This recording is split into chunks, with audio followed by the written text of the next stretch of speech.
बिस्मिल्लाहिर्रहमानिर्रहीम। अस्सलाम वालेकुम। आज 26 मई है और दिन है इतवार का। अगला हफ्ता बहुत अहम है, उस पर कई बार बात हो चुकी है। आखिरी 2-3 वीडियोज़ में बता चुका हूँ आपको कौन सा केस किस दिन होगा। लेकिन इस दौरान एक और बड़ी पेशरफ्त हुई है और जस्टिस काजी फाइज़ ईसा साहब के अहम तरीन साथी उनका साथ छोड़ गए हैं। उन्होंने जो परसों प्रेस रिलीज जारी की है उसमें मजम्मत भी है, उसमें धमकी भी है, उसमें रिएक्शन भी है, उसमें बहुत कुछ है। देखें, काजी फाइज़ ईसा साहब का जब उनका रेफरेंस उनके खिलाफ आया था सुप्रीम जुडिशल काउंसिल में, और वो रेफरेंस बहुत तगड़ा रेफरेंस था, वो कोई छोटा रेफरेंस नहीं था। वो तगड़ा रेफरेंस इसलिए था कि काजी फाइज़ ईसा साहब की अहलिया और बच्चों की प्रॉपर्टीज़ बैरून मुल्क थी जो सामने आ गई थी, जिनको काजी फाइज़ ईसा साहब ने डिक्लेयर नहीं किया हुआ था। और काजी फाइज़ ईसा साहब ने बाद में ये एक्सेप्ट भी कर लिया, एडमिट भी कर लिया कि जी बिल्कुल मेरी बीवी और मेरे बच्चों की प्रॉपर्टीज़ हैं बैरून मुल्क। उस पर उनसे जवाब मांगा गया था कि हजूर कहाँ से आए हैं ये झुमके, किसने पहनाए हैं झुमके, उसी तरह से कि कहाँ से आए हैं ये पैसे, कैसे भिजवाए हैं ये पैसे, कहाँ से आई हैं ये प्रॉपर्टीज़, रसीदें दिखाएं। बिल्कुल ये उसी तरह का केस था जिस तरह का केस मियां मोहम्मद नवाज शरीफ साहब का था कि आपके बीवी बच्चों के आपकी फैमिली के जो बैरून मुल्क असासे और जायदादें और कारोबार हैं, ये पैसा कहाँ से आया है। देखें, ये बात बुनियादी तौर पे समझने वाली है कि पाकिस्तान का कानून ये कहता है, या नैब का जो कानून है वो ये कहता था, क्योंकि अब तो आपको पता है कि जब राज आया चोरों डाकुओं और लुटेरों का तो उसमें भी तरमीम कर दी गई। ये एक बुनियादी नुक्ता आप समझिएगा कि पाकिस्तान के कानून में यह है, शायद बाहर भी इससे सख्त कवानीन होंगे, और वैसे तो दुनिया भर में कवानीन करप्शन और लूट मार के खिलाफ सख्त हो रहे हैं, और पाकिस्तान में चोरों डाकुओं और लुटेरों को इस मुल्क में मुसल्लत करने के लिए, ढील देने के लिए यहाँ पे कवानीन को ख़त्म किया जा रहा है।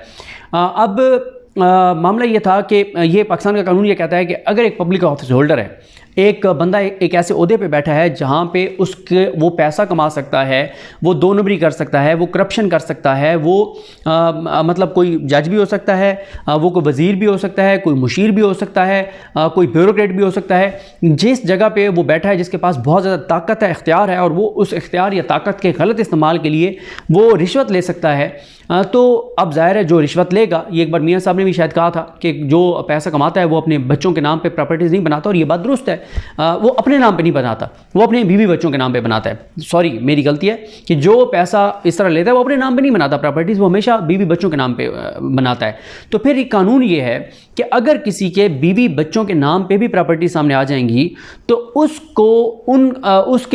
उसका सोर्स ऑफ इनकम देना उसकी रिस्पॉन्सिबिलिटी है। उसको बताना है कि यार अगर मेरे बच्चे का ये घर है लंदन में, यूके में कहीं पे, या किसी और मुल्क में है, अमेरिका में है, किसी मुल्क में है, दुबई में है, अगर ये प्रॉपर्टी मेरे बच्चों की है या मेरी बीवी की है तो ये मेरे बच्चों की का सोर्स ऑफ इनकम था। मेरा बेटा जो है वो वकालत करता था, या मेरी बेटी वकालत करती थी, मेरा बेटा ये जॉब करता था, ये उसका बिजनेस था, ये डिक्लेयर्ड चीज़ है, ये उसने टैक्स दिया हुआ है, ये उसकी बचत है, ये उसकी कमाई है, और इससे उसने ये प्रॉपर्टी बनाई है। और अगर बीवी की है तो वो भी इसी तरह से कि जी मेरी बीवी को उसके मेके से ये जी कोई हिस्सा मिला था, कोई गिफ्ट मिला था, कोई पैसा मिला था, इससे उसने ये बनाया है, ये बैंकिंग चैनल से ट्रांसफ़र हुई, ये सारी चीज़ें होती हैं। क्योंकि अगर पब्लिक ऑफिस होल्डर जो है उसके बीवी बच्चों के कोई जायदादें सामने आ जाती हैं और वो उसको अपने हलाल के ज़राए नहीं बता सकते, उसके बच्चे और उसकी बीवी, तो फिर ये समझा जाएगा कि पाकिस्तान के कानून की नज़र में कि ये पैसा बेसिकली इसका था, इसने कमाया, इसने दो नंबरी से कमाया, इसने करप्शन से कमाया, इसने लूट मार से कमाया जो पब्लिक ऑफिस होल्डर है, और इसने कमा के और उनके नाम पे प्रॉपर्टीज़ बनाई हुई हैं ताकि मैं पकड़ा ना जाऊँ। ये अंडरस्टूड है पाकिस्तान के कानून में। अब जब काजी साहब का आ गया कि काजी साहब के बीवी बच्चों की प्रॉपर्टीज़ और वो एडमिटेड फैक्ट भी हो गया, तो उसके ऊपर ये हुआ कि काजी साहब से पूछा गया कि आप बताएं। उसके ऊपर काजी साहब ने कहना शुरू कर दिया कि जी मैं इसलिए जवाब नहीं दूंगा क्योंकि ये मेलाफाइडी है, ये बदनीयती है, और क्योंकि मैंने फैज़ाबाद धरना केस का फ़ैसला दिया था जिसमें मैंने बताया था कि इस धरने के पीछे ISI है, इस धरने के पीछे इस्टेब्लिशमेंट है, इस धरने के पीछे जनरल फैज़ है। तो मैंने क्योंकि वो फ़ैसला दिया था और उस फैसले की बुनियाद पे मेरे ख़िलाफ़ ये रेफरेंस बना दिया गया, मैं इसका जवाब ही नहीं दूंगा क्योंकि ये जो है अपना इस तरह से ये बनाया गया, बदनीयती पे मबनी है और सारा कुछ। अब ये मामला जब सुप्रीम कोर्ट में पहले डिसाइड हुआ, वो 7-3 से हुआ था। 7 जजेस ने ये मामला भेज दिया था FBR को कि आप इनकी एहलिया से, इनके बच्चों से पूछें, और अगर कोई फ़र्क आया इनके जो बीवी और बच्चे बताएंगे और फ़र्क आया तो आप एक रिपोर्ट देंगे, वो रिपोर्ट सुप्रीम जुडिशल काउंसिल में जाएगी और सुप्रीम जुडिशल काउंसिल ये फैसला करेगी कि काजी साहब के से तल्लुक़ बनता है नहीं बनता, क्या है क्या नहीं है। उसके बाद रिव्यू आया, रिव्यू में हुआ ये कि 3 जजेस मैनेज कर लिए गए और वो मैनेज हो गए और वो दूसरी तरफ चले गए। अच्छा, वो मैनेज होने वाले में कौन कौन था? एक उनमें से मंजूर मलिक साहब थे, और एक जस्टिस मज़हर आला मियां खेल साहब थे। और ये दो जजेस जो हैं वो रिव्यू में नज़रसानी में काजी साहब के हक़ में चले गए। और ये दोनों जजेस जो रिटायर हो चुके हैं, मंजूर मलिक साहब और मंजूर मलिक साहब और मज़हर आला मियां खेल साहब, मज़हर आला मियां खेल साहब को भी निगरान हुकूमत ने अभी ये जो नून लीग के तसलसल थी उसने बड़े अहम मुद्दे पे लगा दिया हुआ है। सरकारी पर्क्स एंड प्रिविलेजेस अब उनके पास हैं, उनके पास इख्तियारात हैं, उनकी तनख्वाह भी अच्छी खासी होगी, प्रोटोकॉल और वो सारी चीज़ें होंगी, घर शर बहुत कुछ होगा उसमें जो उनको नवाजा गया।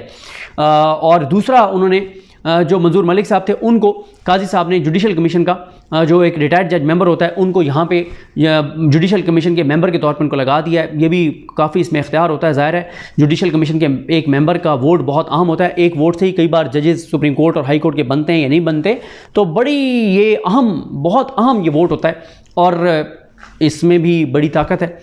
मंजूर मलिक साहब को इस तरह से नवाज दिया काजी फ़ाइज़ साहब ने, ख़ुद जब बने तो इन्होंने मंजूर मलिक साहब को बना दिया मेंबर। और जो तीसरे जज रिटायर हो चुके हैं अब तक, इनमें से वो तो पहले भी काजी साहब के हक़ में उन्होंने फैसला दिया था, उन 3 जजेस में वो थे। वो तीसरे जज थे मकबूल बाकिर साहब। मकबूल बाकिर साहब को निगरान वज़ीर आला सिंध लगा दिया गया था। अब भी उनको कहा जा रहा है कहीं और भी नवाजा जाएगा, लगाया जाएगा। तो जो रिटायर्ड हो गए 3 जज ये थे, इनमें से एक बाकिर साहब पहले भी उन 3 जजेस में शामिल थे जिन्होंने काजी साहब के हक़ में फैसला दिया था, बाद में भी उनके हक़ वालों में थे। लेकिन 2 जिन्होंने अपना मौक़िफ़ बदला था वो थे मंजूर मलिक साहब और मज़हर आला मियां खेल साहब। और दोनों को इस वक्त काजी साहब के एक को काजी साहब ने डायरेक्ट खुद नवाज दिया और एक को नून लीग का जो तसलसल था हुकूमत, उन्होंने नवाज दिया मज़हर आला मियां खेल साहब को। तीसरे जज जिन्होंने अपना मौक़िफ़ बदला था, यानी पहले 7-3 से आया था और फिर 3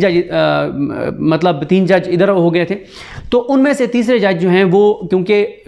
जस्टिस फैसल अरब साहब रिटायर हो गए थे तो उनकी जगह फिर बैठे थे जस्टिस अमीनुद्दीन खान साहब। अमीनुद्दीन खान साहब जो हैं वो इस वक्त सुप्रीम कोर्ट में मौजूद हैं और वो काजी साहब के बहुत ज़्यादा करीब हैं। तमाम अहम केसेस में तकरीबन काजी साहब उनको बिठाते हैं, अमीनुद्दीन खान साहब को, और काजी साहब ने कई अहम केसेस उनकी सरबराही में बेंच बना के उनके हवाले कर दिए। तो इस तरह से उनका भी काजी साहब खुद मतलब ज़ाहिर है वो उनका काजी साहब के इख्तियार में जो है बहुत सारी चीज़ें बेंच बनाना और सारा कुछ कमेटी में, क्योंकि कमेटी में वो काजी साहब जो है वो जो प्रपोज़ करते हैं लिस्ट, उसमें अब ये बताया जाता है क्योंकि ज़ाहिर है अब आप जजेस से उनका मौक़िफ़ नहीं ले सकते या पूछ नहीं सकते या रब्ता नहीं कर सकते, वरना मुनीब अख्तर साहब के बारे में बहुत सवालात हैं कि जस्टिस मुनीब अख्तर साहब जो हैं वो क्यों नहीं बेंचेस की तश्कील में काजी साहब के जो सजेस्ट करते हैं उससे ख़िलाफ़ क्यों नहीं करते। क्योंकि जो एक मौक़िफ़ सामने आ रहा है जो कुछ लोग समझते हैं, वो कहते हैं कि मुनीब अख्तर साहब इसलिए उसमें मुखालफत नहीं करते क्योंकि मुनीब अख्तर साहब का तो पहले से मौक़िफ़ ये था कि चीफ़ जस्टिस ही मास्टर ऑफ द रोस्टर है और वो प्रैक्टिस एंड प्रोसीजर के ख़िलाफ़ थे, ये जो कानून आया था, और इसके ख़िलाफ़ उन्होंने फैसला दिया है। तो क्योंकि मुनीब अख्तर साहब का तो पहले से ही ये मौक़िफ़ है और उस कानून में भी उन्होंने उस कानून के भी ख़िलाफ़ उस केस में वोट दिया कि 3 जजेस की कमेटी जो है वो बेंच बनाएगी और केसेस की फिक्सेशन के हवाले से, तो क्योंकि मुनीब अख्तर साहब वैसे ही उसके ख़िलाफ़ थे, तो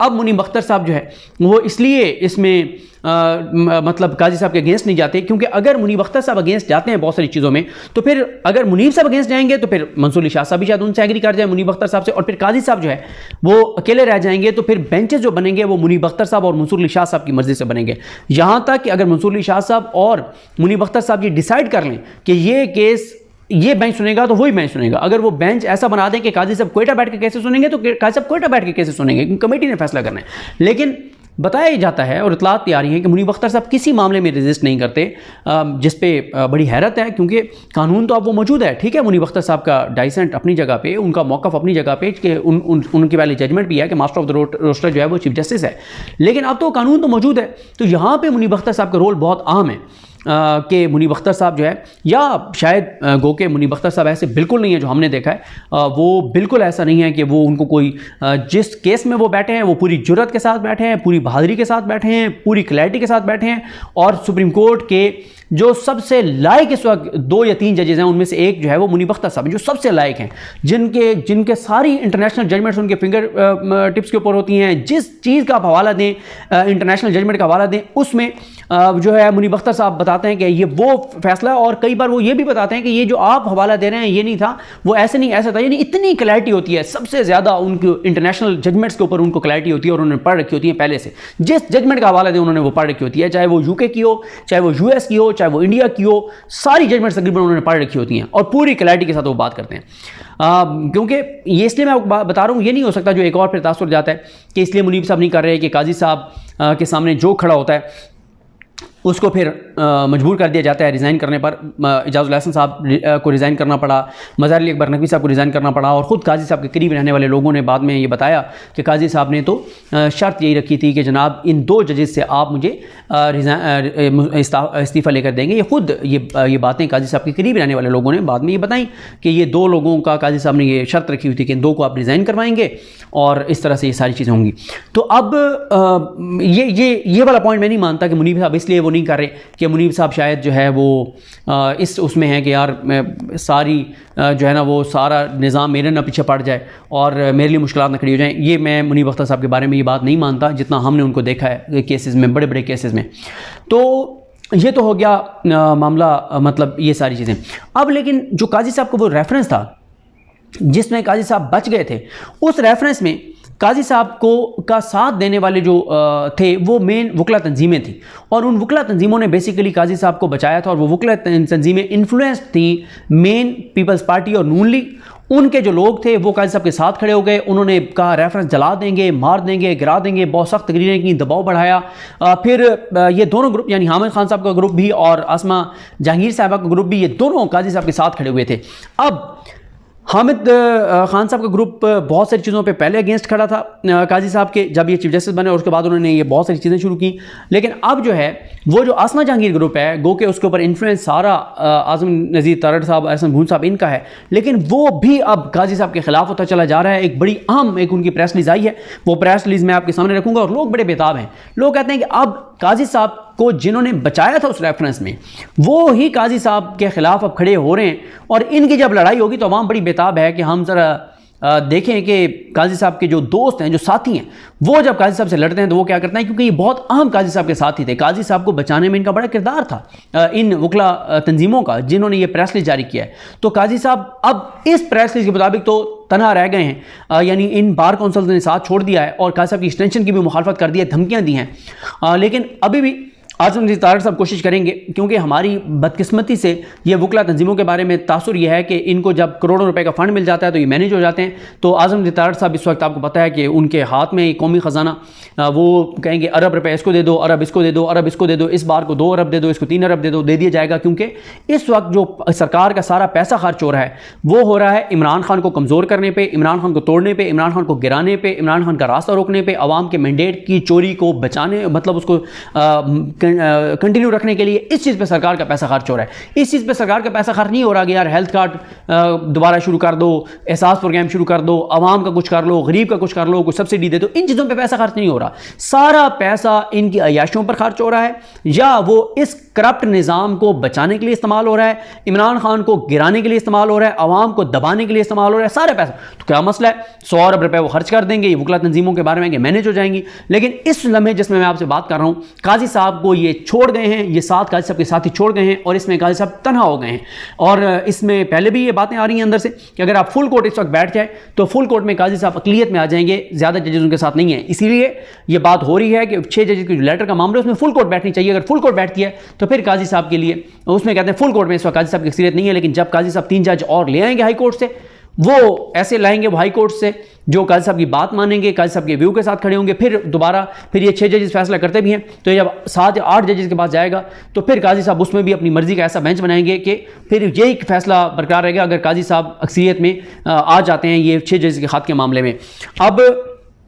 इस प्रेस रिलीज में कहा गया कि आज 24 मई को आल पाकिस्तान बार कौंसल्स बैनुल सूबाई राब्ता कमेटियों का मुश्तरका इजलास खैबर पख्तूनख्वा बार कौंसिल में मुनक्किद हुआ, जिसमें पंजाब, सिंध, बलूचिस्तान, KPK, आज़ाद कश्मीर और इस्लामाबाद बार कौंसिल के नुमाइंदगान के साथ साथ पाकिस्तान बार कौंसिल और जुडिशल कमीशन के मेंबरान ने शिरकत की। इजलास में मुश्तरका एजेंडे पर तफसीली गौर व खौज के बाद तमाम मेंबरान ने मुतफ़क्का राय से दर्ज झेल करारदाद को मंजूर किया। अब यह करारदाद बहुत इंपॉर्टेंट है और इसका चौथा पैराग्राफ तो बहुत इंपॉर्टेंट है।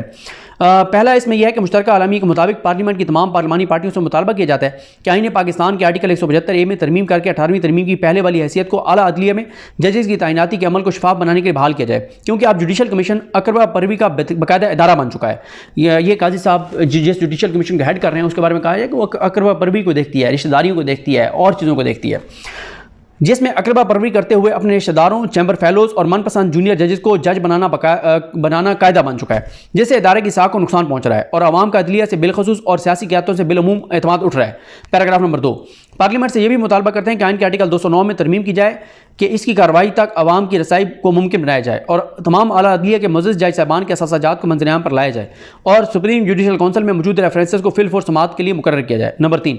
पाकिस्तान बाहर के मुंतखब नुमाइंदगान जुडिशल कमीशन ऑफ पाकिस्तान से मुतालबा करते हैं कि जब तक जुडिशल कमीशन ऑफ पाकिस्तान के रूल्स मुकर्रर कमेटी से बाकायदा मंजूर ना हो या तैनाती को कोई मेयार मुकर्रर ना हो, तब तक हाई कोर्ट्स और सुप्रीम कोर्ट में नई तैनातियों को मौखर किया जाए। बसूरत दीगर जस्टिस मंसूर अली शाह और जस्टिस रिटायर्ड मंजूर अहमद मलिक की शफाफ तैनाती के लिए की गई तमाम मुखलसाना काविशें बेसूद होकर ज़ाया हो जाएंगी। एक कमेटी काजी साहब ने बनाई थी जिसने रूल सजेस्ट किए थे। काजी साहब ने कई महीनों तक इजलास नहीं बुलाया, फिर इजलास बुलाया तो इजलास जुडिशल कमीशन का शुरू होते ही आज़म तारड़ साहब ने कहा कि हम आइनी तरमीम कर रहे हैं, तो फिर काजी साहब ने फ़ौरन ही इजलास मौखर कर दिया कि अब तो आइनी तरमीम आ रही है, नून लीग लेके आ रही है, तो लिहाजा मौखर, हालांकि कमेटी वो जो है वो रूल्स जो है वो सजेस्ट कर चुकी थी। नंबर 4, ये सबसे इंपॉर्टेंट है, सबसे important paragraph, chief justice of Pakistan और चेयरमैन जुडिशल कमीशन माजी में खुद जिन जुडिशल रूल्स का मुतालबा किया करते थे, यानी काजी फायद ईसा साहब माजी में ख़तों पे ख़त, ख़तों वाली सरकार जो ख़त लिखा करते थे बंदयाल साहब को, आसिफ ज़ैदान खोसा साहब को, साकिब निसार साहब को, गुलजार साहब को, जो वो ख़त लिखा करते थे और जिन रूल्स का मुतालबा किया करते थे और तहरीर भी किया करते थे और ख़त लिख कर साबका चेयरमैन को भेजते थे, आज उन्हीं से रूगर्दानी कर रहे हैं। आखिर क्यों? और हलफ लेने से पहले वकला बरादरी से वादा किया था काजी साहब ने कि सुप्रीम कोर्ट में इस्लाहात बशमूल जजेस की तैनाती में शफाफियत लाई जाएगी, मगर अफसोस सद अफसोस, जैसे पहले निज़ाम चल रहा था मौजूदा चीफ जस्टिस उसी डगर पर चल पड़े। मजीद मौजूदा हुकूमत का सुप्रीम कोर्ट और हाई कोर्ट की जजेस की रिटायरमेंट की उम्र को बढ़ाना जल्दी पर तेल डालने के मुतरादिफ है। यानी काजी फायद ईसा साहब की उम्र रिटायरमेंट की बढ़ाने की मुखालफत कर दी है इन सारों ने, जो काजी साहब के बड़े करीब साथी थे। वो कह रहे हैं कि हाई कोर्ट और सुप्रीम कोर्ट के जजेस की रिटायरमेंट की उम्र को बढ़ाना जल्दी पर तेल डालने के मुतरादिफ है, जिसकी वजह से वकला बरादरी में की मजीद तशवीश में इजाफा हुआ है, जो कि किसी भी सूरत नाकाबिल कबूल है और मुल्क भर की वकला बरादरी को बगैर मयार रूल्स के कोई भी तैनाती कबूल नहीं और इसके खिलाफ भरपूर एहतजाज किया जाएगा और जो कि अभी एक तारीख देंगे, पूरे पाकिस्तान में ये हड़ताल करेंगे। अब काजी साहब को एक तो जो उनके साथ रहे हैं, जिन्होंने काजी साहब को उस वक्त बचाया था, वो ये कह रहे हैं कि काजी साहब अपनी बातों से फिर गए, अपने ख़तों से फिर गए, अपने मौक़िफ़ से फिर गए हैं, यू टर्न ले लिया है और मसलहत का शिकार हो गए हैं। दूसरा वो कह रहे हैं कि जो काजी साहब कर रहे हैं उनको कबूल नहीं है। तीसरा वो कह रहे हैं काजी साहब की एक्सटेंशन उन्हें कबूल नहीं है, रेजिस्ट करेंगे, धमकी वो दे रहे हैं कि वो उसकी मुखालफत करेंगे, सड़कों पर आएंगे, हड़तालें करेंगे। तो काजी साहब के ये दोस्त जिन्होंने काजी साहब को बचाया था वो उनका साथ छोड़ गए हैं। ये काजी साहब के लिए बड़ा एक धचका है, बड़ा धचका है काजी साहब के लिए। तो अब अच्छा, इसमें इंपॉर्टेंट यह है कि इसमें आज़म तारड़ साहब वगैरह के ग्रुप के लोग भी शामिल हैं। हामिद खान साहब के ग्रुप के तो पहले मुखालफत कर ही रहे थे, वो भी शामिल हैं। ये बहुत इंपॉर्टेंट है काजी साहब के लिए, बड़ा काजी साहब के लिए सेटबैक है। तो ये जनाब सूरत हाल है। तो देखते हैं जी कब ये लड़ाई शिद्दत इख्तियार करती है। लोग बेताब हैं कि काजी साहब के दोस्त जब काजी साहब से लड़ेंगे, जिन्होंने काजी साहब को बचाया था, तो फिर इस लड़ाई का बड़ा मज़ा आने वाला है। तो ये सारी सूरत हाल है। हुकूमत के लिए बड़ी एक परेशानी है कि काजी साहब जो है वो फुल कोर्ट में भी इस वक्त तनहा रह गए हैं और वकला तंजीमें भी उनका साथ छोड़ गई हैं। मुझे अपने दुआ में याद रखें। अल्लाह करीम हम सब का आमीन। अल्लाह हाफ़िज़।